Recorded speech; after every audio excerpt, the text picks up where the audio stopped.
Kamala Harris appeared on Shannon Sharpe. Now, in my opinion, in my personal opinion, I believe that this was a response to not Dave Ramsey, to Joe Rogan. I believe Kamala Harris going on Shay Shay was her Joe Rogan moment, because it's no way in hell that she's ever going to appear for a 3-hour conversation with Joe Rogan like Trump did. But at the same time, she's a Me Too'er. She's a copycat. So she always says, okay, well, what did Trump do today? I believe that in the Kamala Harris campaign, what they say is, what did Trump do today that we can then mimic and piggyback off of in order to try to get some traction and try to do a counteraction to what he is? And so Trump went on Joe Rogan. Kamala goes on Club Shay Shay.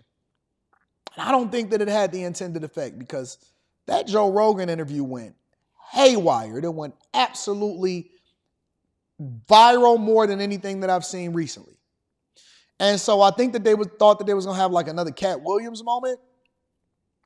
Shout out to Shannon Sharpe, because, you know, he doing his thing, and he's doing his thing as a podcaster.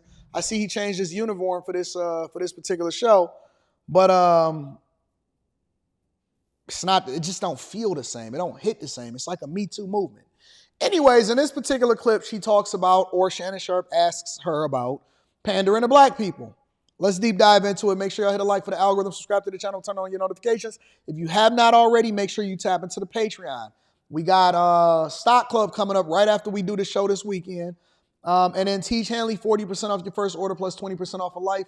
And then get your tickets to come and kick it with me in Atlanta this weekend, and then Detroit on December 14th. And then we're going to announce future dates all through 2025. Let's get to it. Like when other candidates go on shows and they say they're going to do this, they're not pandering. They're telling you, laying out their elaborate plan on what they're going to do. But it seems to you, when you promise it, if I'm president, this is what I'm going to do in the first 90 days. This is what I'm going to do. My administration's going to do while I'm in office. You're pandering. How do you get through to those that says, look, this is what I'm going to do. Mm-hmm. If I'm elected president, these are the policies, and they will lead to meaningful and impactful change? Well, part of it is... I think that's a great question. I think he framed it great. I think that that's a great question. We got to give Shannon Sharpe his flowers. Let's see what he got to say. Is just to be candid, I think that there's sadly a misinformation out there about who I am and what I've done, because if people are informed about fact, they will know that almost everything that I'm talking about doing as president is built on a foundation of work that I've been doing for years. Mm-hmm. If it is about economic empowerment of the... Wait a minute. Before we get to this, let me see something. Them same jeans that I had on.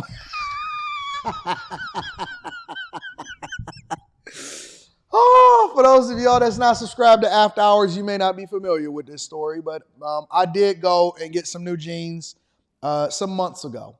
And I said, you know what? I'm going to go ahead and get rid of my Levi's. I'm going to get a different set of Levi's. I went and got some boot cut jeans. It didn't work out that well. I bought a bunch of them joints too. I spent like $1,000 in jeans from Levi's. You know, Levi's, it's different. You know what I'm saying? Them is the same jeans. The same jeans that Kamala Harris had on, the same ones that Barack Obama had on, them the same jeans that I had on. All right, I don't want to get y'all distracted. We got to get into the root of this. Let's deep dive. Doing for years. Mm-hmm.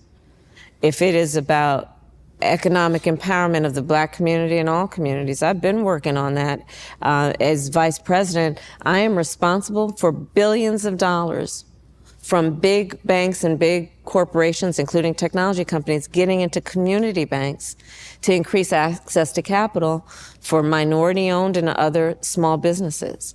If you look at my work over a period of years, my focus again on something like maternal mortality is long-standing, which directly impacts black men and black women. Right. And the black family.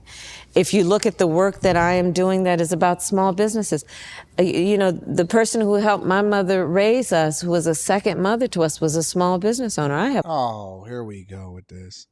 I thought she was going to actually give us an answer filled with substance. My second mother that raised us was a small business owner. How many times have we heard this story, Chad? Honestly, because I haven't watched the interview yet, and so I'm reviewing this in real time with you guys. I'm reacting to it in real time. My question is, how many times are we going to hear about the daycare small business owner mother worked until she was able to buy a home when she was a teenager? I love my small business owners and their lawns.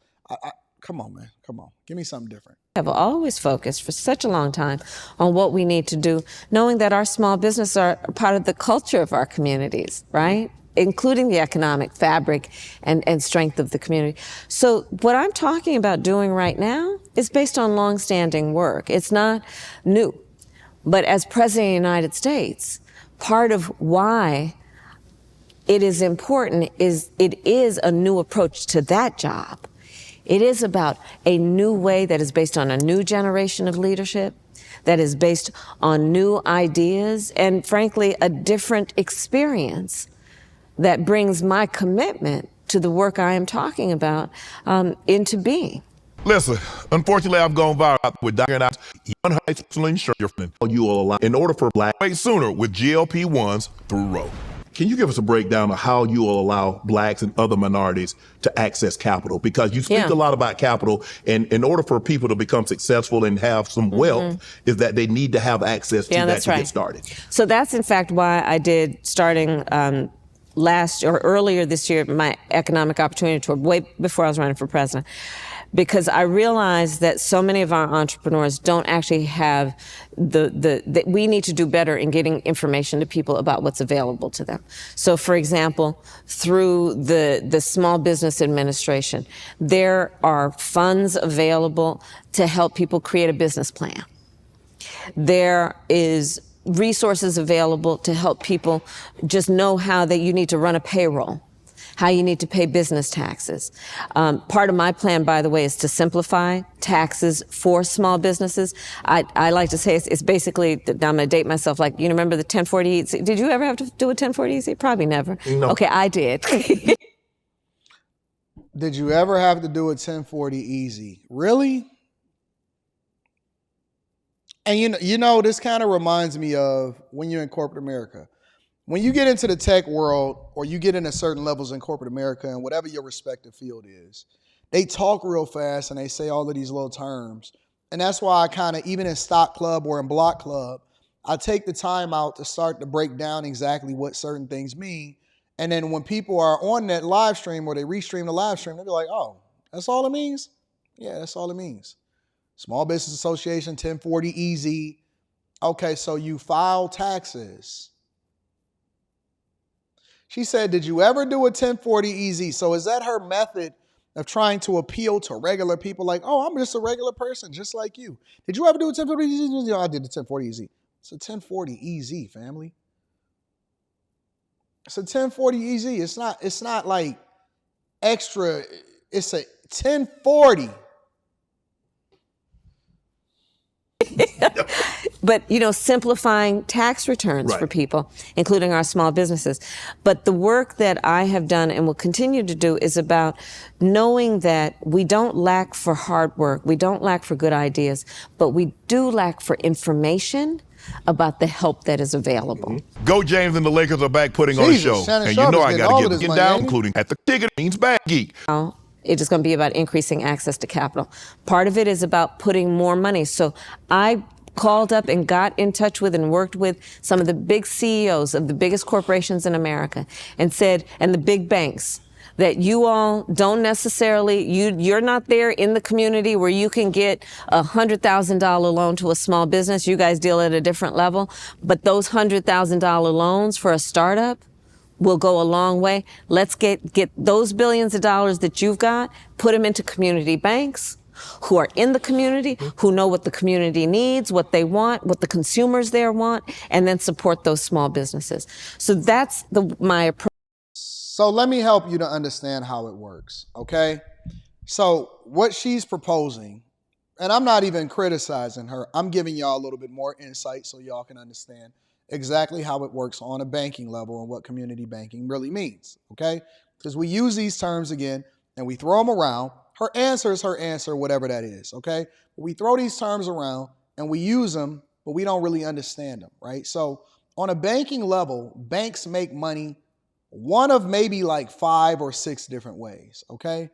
The first way that they make money is off the fees. The second way and the fees can range in a lot of different ways.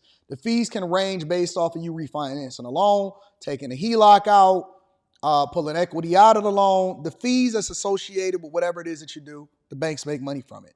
The second way and different banks make money different ways, right? Because all of them are in banking, but different banks operate separately. So some banks may be more or less projecting themselves to be credit cards. So you may see the Visa, the MasterCards, or whatever. Other banks are operating as mortgage servicers, and so they may make money that way. So different banks make money different ways. Some banks make money off of wealth management, right? Some banks are more or less servicing your 401k, so you can see the Vanguard and all of that other type of stuff, right? You'll see the Fidelities and the Charles Schwabs, right? There's different types of bank that specialize in different things, but they really make money one of a multitude of different ways. The fees. The fees can come off of wealth management. It can come off of, doing whatever it is that they do to refinance your loan or whatever it is that you take loans out, so on and so forth. The second way and the main way that they make money is off of giving money out to people. And they give money out in a multitude of different ways. If they give it to you on a credit card, then you're going to pay 16 and 24% interest. If they give money out to you as far as a home loan, and they're going to make that money on the front end, especially if it's a 30-year mortgage off the 30 years, then they're going to incentivize you to refinance so that they not only keep you inside of the banking system, but that they continue to make interest off of loaning you money. So you put your money in the bank as a deposit, exponentially it multiplies because they then loan that money out to people in a multitude of different ways. The risk that the bank takes is they have to be careful of who they loan the money to, because if you are a risk and they're not loaning against anything from a collateral perspective, then that's where they take their loss at. So if they loan you money, for example, on a house, or let's just say you want to refinance your house and you want to take the equity out of your house to reinvest in something or do some kind of, updates to the house, or you want to take a vacation, or you want to go and buy another house, right? They using the house that you have as collateral to loan against, so they're taking less of a risk. Because if you don't pay the mortgage, they'll just foreclose on the house and then they'll take the house and they still got their money back.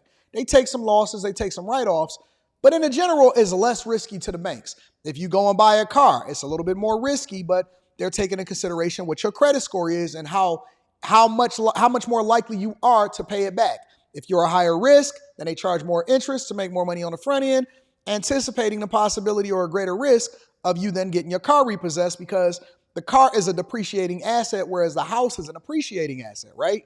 And so when they take more of a risk on the car, it's way more risky because they're more likely to lose money even if they repossess it, because the resale value of the car is not the same as the resale value of the house. You see what I'm saying? So now let's bring it all the way back to small businesses. Small business loans are the riskiest of them all, because we know statistically that you are much more likely to fail than succeed as a small business owner. And then on top of it, they have nothing to use as collateral in order to make sure that they get their money back in the event that you then go bankrupt or your business is not successful. They cannot define what success looks like for you, but ultimately what they're trying to do is make money. The bank's job is to make money off the interest.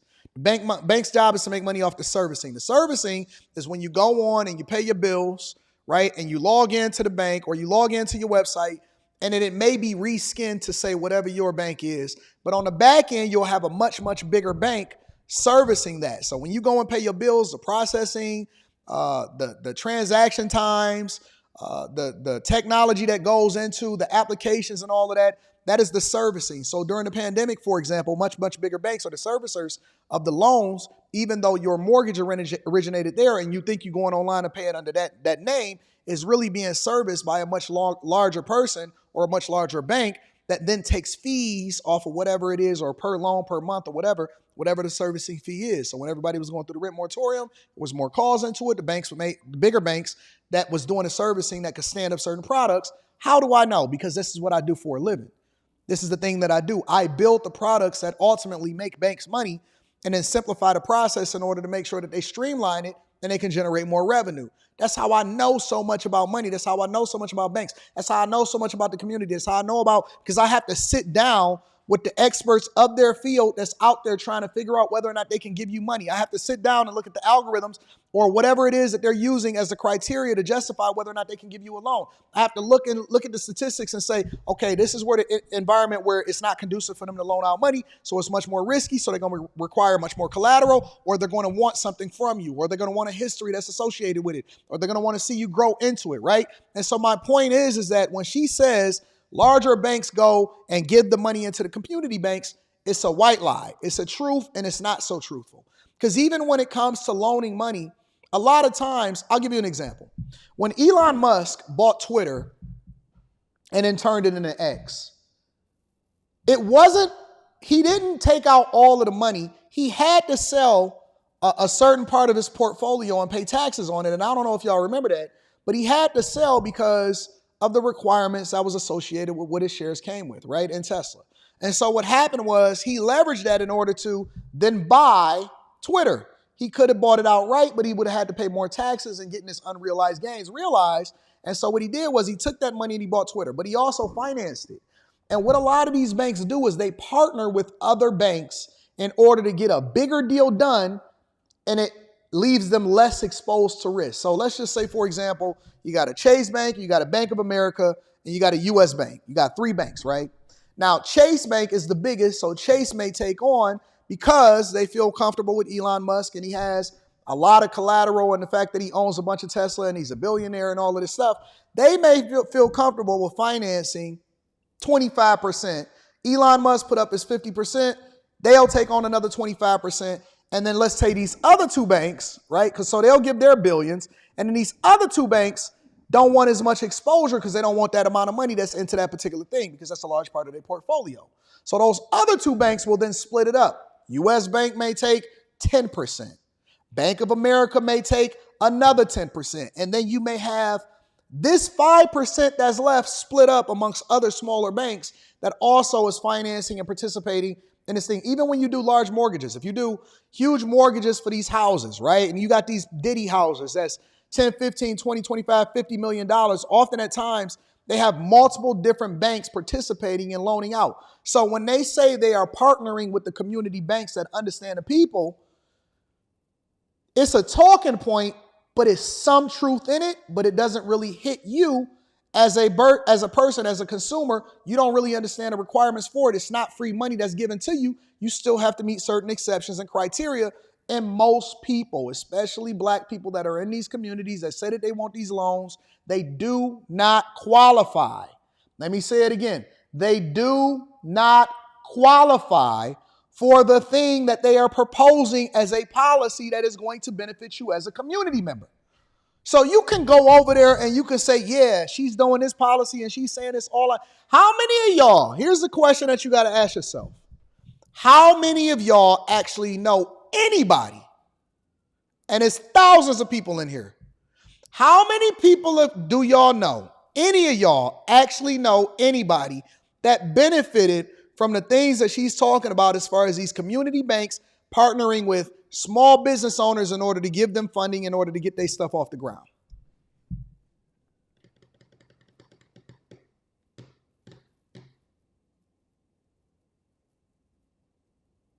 You might have to rewind this and rewatch it again because I'm giving y'all a game for free. Make sure y'all join the Patreon. This is what we do. This is what we talk about. I'm giving you the game for free. Anybody can sit there and talk about it. Anybody can give you talking points. Anybody can say what it is that they think.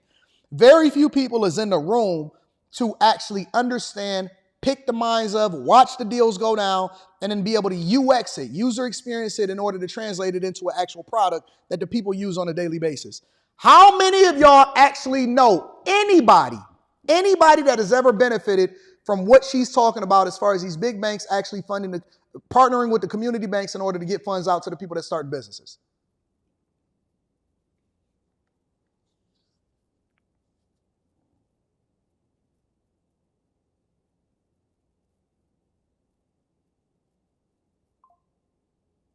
So then, because I see people sitting here talking about the fact that they don't know anybody, I'm looking in the chat right now.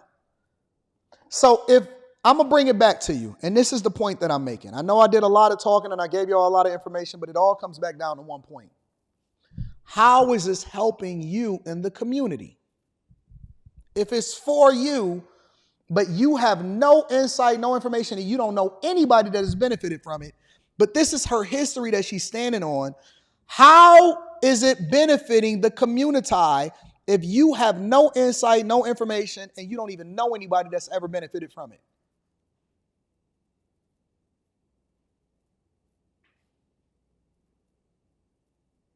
Think about what I'm saying right now. Listen, talking points are cute. Proposals sound great. How many of you guys actually know somebody that has benefited from any of this stuff that she's talking about?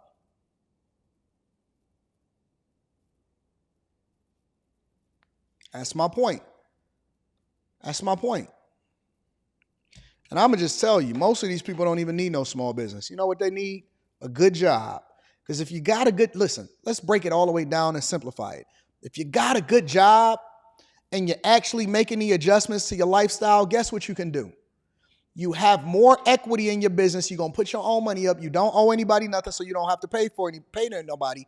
And you're able to invest in your small business, grow it organically, and not owe anybody. And the only time that I suggest people to get loans for a small business is when they expand in an already good product. I never tell people to take out a loan and start a small business. Never. You're going to find yourself in a bad situation. I tell people that the only time that you need capital is if you are growing rapidly and you need to expand, which means that you already have a proven product. You just need to be able to capitalize off of the fact that you don't have the capital expanding the business. It's a proven concept. It's great. We need to expand the business and we need to be more liquid to carry more product. We running it up. That's the only time that you need to take out a loan. People need good jobs. They need good revenue. They need the opportunity to really be able to run up the bag. It's not about businesses. Most small businesses fail. And I can teach you how most businesses, it only take $2,000 to $5,000 in order to proof out a concept to make sure that it's actually good. Even if you start in a restaurant, you don't need to start a full restaurant. You can literally, well, I'm not going to give you that type of game. But my point is, people need high and good paying jobs. They need stability in order to make sure that they can then invest in their dreams. And then you leverage the stats, right? You can then go into the bank and say, this is what my business is doing. This is the revenue. I want to start a relationship with you guys. You guys see what's coming in and going out of my bank account. This is what we projected to do. This is what my business plan is as far as expanding it. We need more revenue and we need more capital. We need you to partner with us. That's how you go into a bank. You don't go into a bank and say, hey, man, I got this business plan. Can you give me some money for my small business?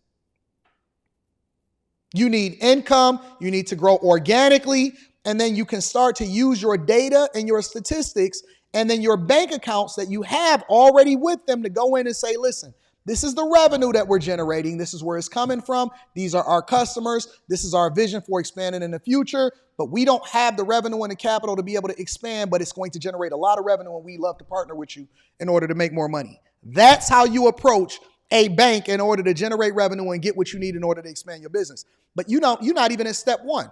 You're not even at the fundamentals. You know why she can't speak like this? Because she's never actually been in the private sector, and every paycheck that she's ever gotten has come from taxpayers. So it's difficult for somebody like this to talk about it, but it's not difficult for somebody like Trump because he does it on a huge level. That's the difference. Some people got an idea and some people actually get results. Let's hear the rest of what she got. I'm sorry. I went off on a tangent. You know me. Let's hear the rest of what she got to say. Approach to access to capital, including making sure that people have, again, simplifying taxes for small businesses. You know why, Shannon? Small businesses can't afford to hire a bunch of accountants. Yeah, they can't help. And a bunch of lawyers. But that shouldn't be the reason they fail, because they didn't fill out the form properly. Right. Right? Yes.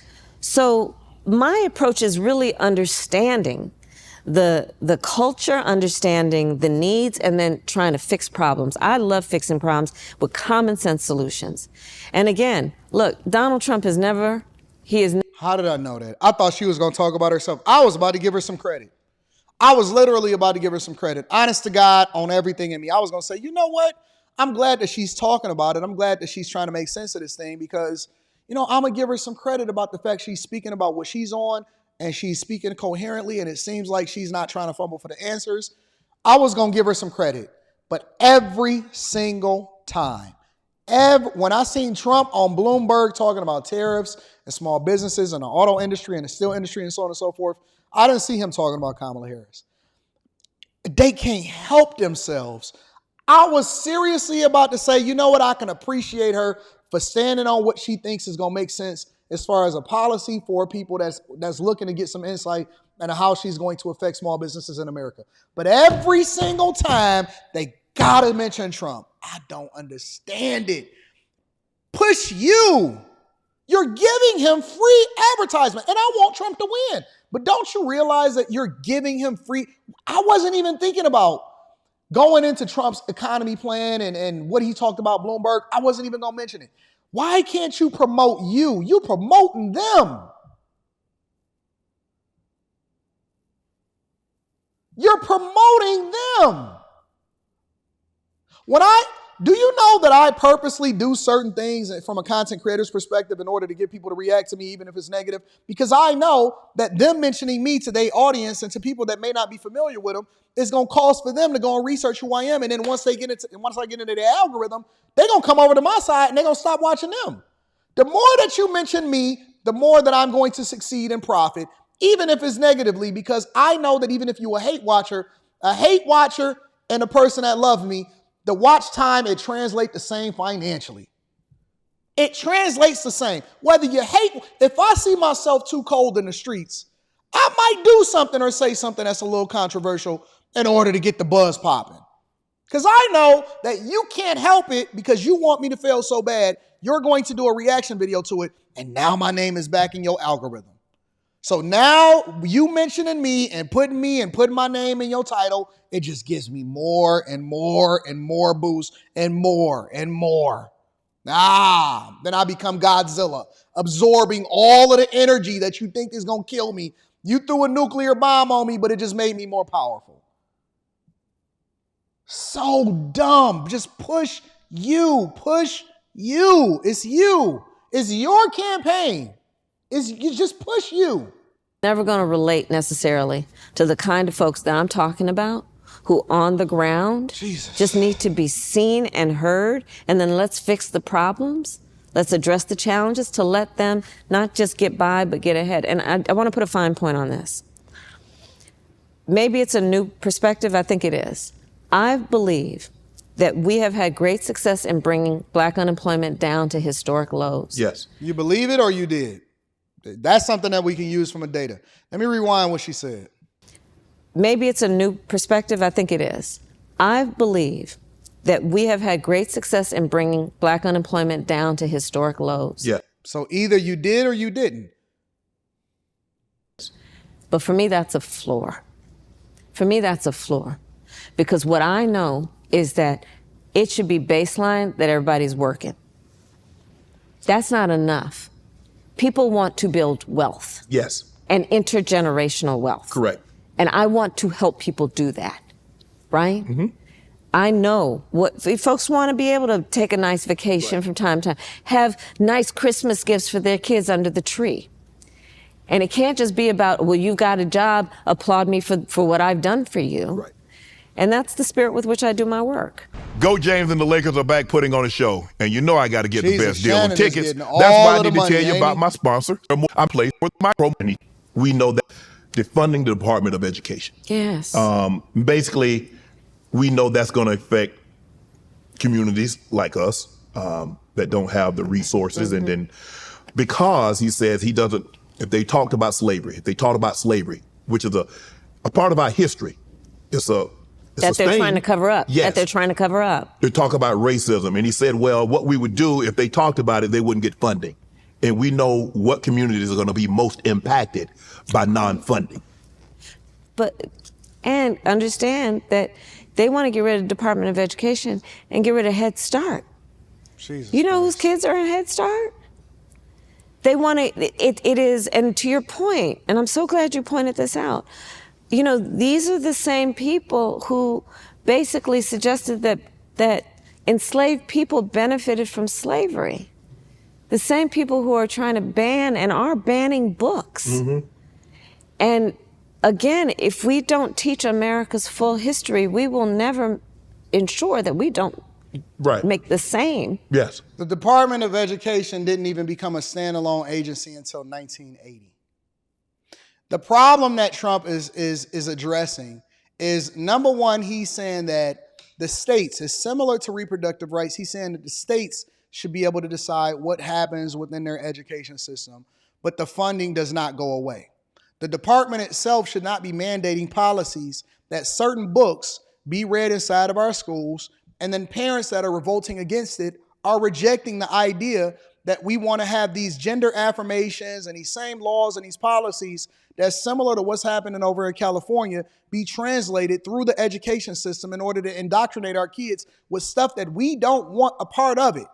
And so the funding of it is not being abolished. The whole idea that they're leveraging the Department of Education in order to try to trans your kids into doing something that they're not supposed to do, and then justifying funding it as a result of it through your taxpayer dollars, is what they're having a conversation about. And then they start to use extreme versions of Project 2025 and say, listen, man, look, bro. Look. Wake up, y'all. Do your research. Learn about what's actually being communicated and stop listening to just what talking points are, because it does not help you to not understand and get the context behind what's being communicated. To do those same things again. Let's learn from that painful part of our history to make sure we don't repeat it, but not by not covering it up. Let's have an open and honest conversation about it. It happened. And the effects of it. Yes. And the present day effects of it. Mm-hmm. I think we both agree. I think we can all agree on this, that there is a problem. I'll share something with you, for example. I want y'all to see this, and then we're going to move over to the next thing. I'll give you an example. I'll give you a real good one. And this is why the Department of Education is under fire, because a lot of people are not familiar with what's being promoted. And so they'll use this blanket statement in order to say, well, the Department of Education, okay? Let's go into it, for example. So, give me a second. More recently, the Biden administration issued rules that provide greater and more explicit protections for alphabet community students, that rules that Republican-led states have blocked. They're separating people in order to try to push these agendas through your children, and then trying to justify doing it through the Department of Education itself.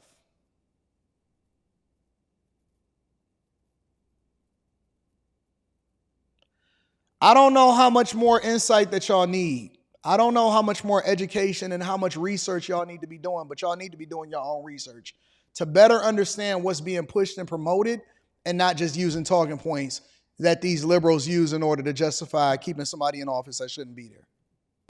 I don't know how the correct term. I think it's undocumented. How do we get a hold on that, Madam VP? How do we make sure? Because I think I've heard you say you want a path to citizenship, but we want to, make sure people come in and do things properly. Yes, that's exactly right. So first of all, I have personally prosecuted transnational criminal organizations. Oh, God. For the trafficking of guns. All right, we heard this pitch before.